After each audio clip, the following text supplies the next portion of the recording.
दुनिया में बहुत कुछ अजब गजब होता रहता है। हाल ही में कुछ ऐसा हुआ है जिसने पूरे इंटरनेट पर धमाका मचा दिया है। जी हाँ, मैं बात कर रही हूँ चैट जीपीटी के बारे में। चैट जीपीटी के बारे में कई लोगों ने सुना होगा और कई लोगों ने नहीं, लेकिन जिन लोगों ने सुना है अभी भी उनके मन में डाउट है कि आखिर ये होता क्या है, और जिन लोगों ने नहीं सुना है उनके लिए तो ये वीडियो हाजिर ही है।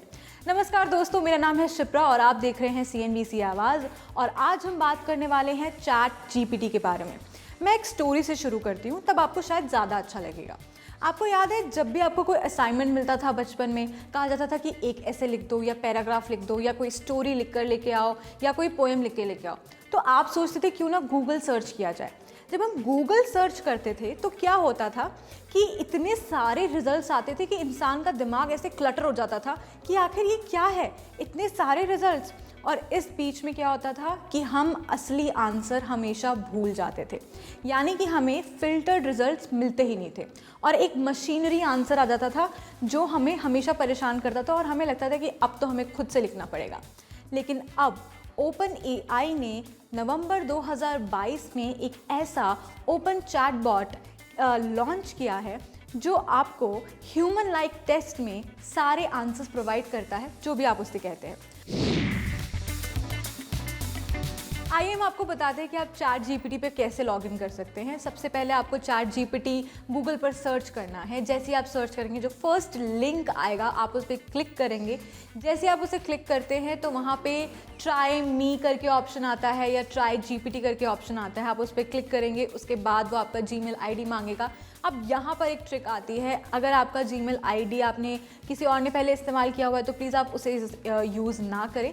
आप कोई रीसेंट क्रिएटेड जीमेल आईडी इस्तेमाल करें क्योंकि इससे ज़्यादा जल्दी लॉगिन होता है।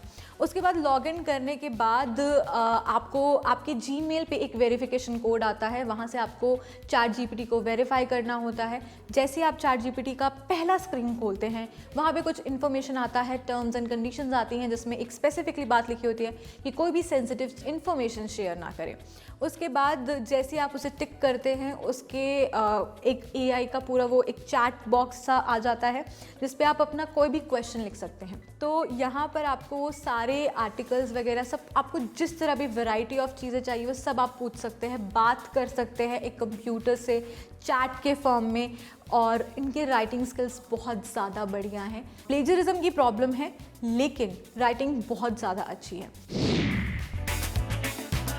चैट जीपीटी के फ़ायदे और नुकसान दोनों हैं और उन दोनों पहलू पर बात करने के लिए हम आपको एक टेबल दिखाते हैं। अगर हम इसके प्रोज के बारे में बात करें तो आप इससे ईमेल लिख सकते हैं, आप कोडिंग कर सकते हैं, मैथ्स का जितना मुश्किल से मुश्किल इक्वेशन है आप वो भी सॉल्व कर सकते हैं। साथ में ऐसे लिखना आसान हो चुका है, कॉन्वर्सेशन ह्यूमन टेक्स्ट लाइक होता है जिसकी वजह से ईजिली आप अपने आंसर्स ढूंढ पाते हैं। फिल्टर्ड आंसर्स होने की वजह से आपको जो गूगल में प्रॉब्लम होती थी इतने सारे रिजल्ट्स की, वो प्रॉब्लम इसके अंदर नहीं आती है। साथ ही में ये ईजी टू यूज़ है जिसकी वजह से कंज्यूमर इसे ज़्यादा यूज़ कर रहे हैं। चैट जीपीटी के नुकसान के बारे में बात करें तो कॉलेज से लेकर यूनिवर्सिटी से लेकर और बहुत सारी कंट्रियाज चैट जीपीटी को लेकर काफ़ी ज़्यादा टेंशन में हैं क्योंकि उन्हें ऐसा लगता है कि अगर उनके स्टूडेंट्स ये AI यूज़ करते हैं तो वो और लेज़ी बन जाते हैं। साथ ही में उनको ये भी लगता है कि अगर बच्चे कॉपी पेस्ट करते रहेंगे तो उन्हें उस ऐसे का, उस लर्निंग स्किल का कोई डेप्थ समझ नहीं आएगा, तो ये भी एक अच्छी बात नहीं है।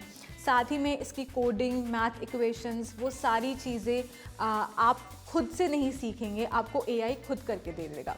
साथ ही में अगर इसके बारे में बात करें इसके टेक्निकल प्रॉब्लम्स के बारे में तो इसमें टेक्निकल इश्यूज़ काफ़ी ज़्यादा हैं। सबसे पहली बात, जब ये 2022 में लॉन्च हुआ था नवंबर में, तो 5 दिन के अंदर ही 1 मिलियन से ज़्यादा यूज़र्स लॉगिन कर चुके थे, जिसकी वजह से काफ़ी वेबसाइट बिजी जा रही है। बिजी होने के साथ साथ यहाँ पे लॉगिन करना काफ़ी डिफ़िकल्ट है। आप इसे फेसबुक के साथ कनेक्ट कर सकते हैं, जीमेल आईडी के साथ कनेक्ट कर सकते हैं, लेकिन उसके बाद भी कई बार क्या होता है कि जब आप मैसेज या कोई अपना क्वेश्चन पूछ रहे होते हैं तो वो उसे कनेक्ट नहीं कर पाता है और आपको बार बार ट्राई करना पड़ता है। That is a technical issue. But इसका जो सबसे बड़ा प्रॉब्लम है वो ये है कि रेपिटेटिव आंसर्स की वजह से या रेपिटेटिव रिजल्ट्स की वजह से जो चैट जीपीटी के जो रिजल्ट्स आते हैं उनमें प्लेजरिज्म की प्रॉब्लम हो सकती है। अब अगला सवाल ये आता है कि क्या ये जॉब्स कोई जगह ले लेगा, यानी कि वो सारे जॉब्स जो कि राइटिंग से जुड़े हुए हैं या इस फील्ड से जुड़े हुए हैं, क्या ये उनकी जगह ले लेगा? तो इसका आंसर है शायद नहीं, क्योंकि इस एआई को यूज़ करने के लिए इंसानों की ज़रूरत पड़ेगी ही। साथ में वर्ल्ड इकोनॉमिक फोरम में भी इसके बारे में बात हो रही थी और वो लोग ये कह रहे थे कि इससे ह्यूमन एक्टिविटी और प्रोडक्टिविटी ही बढ़ेगी। ये काम को आसान बनाएगा, साथ ही में जहाँ पर हम अपना काम एक्स्ट्रा लगाते हैं और जहाँ पे शायद क्वाइट क्विटिंग की ज़रूरत है, वहाँ पर हम इसका इस्तेमाल करेंगे और हमारा काम आसान ही होगा, यानी कि ह्यूमन प्रोडक्टिविटी के लिए है। चैट जीपीटी के साथ साथ और भी ऐसे एआई हैं जिनका इस्तेमाल अभी भी मार्केट में होता है और आपको बताना चाहती हूँ कि कई कंट्रीज़ में चैट जीपीटी का इस्तेमाल बैन किया गया है, क्योंकि स्कूल्स यूनिवर्सिटीज़ ऐसा नहीं चाहते हैं कि उनके स्टूडेंट्स इसे इस्तेमाल करें। अगर मैं जॉब्स की बात करूँ तो जॉब्स में इसका इस्तेमाल किया जा सकता है, मगर छोटे कामों के लिए। अगर आपको हमारे चैट जीपीटी पे ये कॉन्वर्सेशन अच्छा लगा तो हमें कमेंट सेक्शन में ज़रूर बताइए। हमारे सोशल मीडिया पे आप हमें फॉलो कर सकते हैं, साथ ही में आप ये भी बता सकते हैं कि आपको और कौन कौन से टॉपिक्स पे वीडियोस चाहिए। तब तक के लिए बने रहिए हमारे साथ।